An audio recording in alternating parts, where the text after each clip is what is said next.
көк есектерге. Ахмет Байтұрсынұлы. Не жазып ем, Құдай-ау, мен қазаққа, мұптала ғып салғандай бұл азапқа. Адамшылық есебіне кірісіп, қолы жетсін дегендік пе азатқа. Жөн көрсеттім қазақ деген намысқа, жол сілтедім жақын емес алысқа.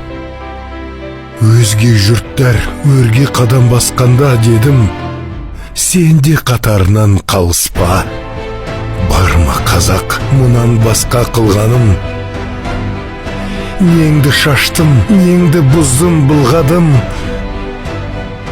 Аштан өлген аталарың бар меді, тамақ үшін сатқан иттер иманын.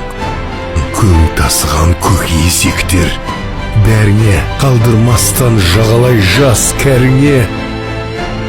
Үрім бұтақ нәсіліңе қалғандай, нық басылар кетпейтін мөр тәніңе. Бәріңді де зеп қарап көрермін, тапқанымды таспаспын терермін. Миллат үшін еңбектері сіңген деп өсиет қып кейінгіге берермін. Асықпаңдар, артымызда қазы бар. Тергеп талай сүйектерін қазылар, пайғамбарды сатып отыр тілі алған. Яхудамен бірге аттарың жазылар.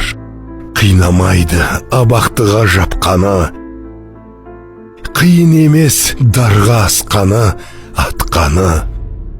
Маған ауыр осылардың бәрінен өз ауылымның иттері.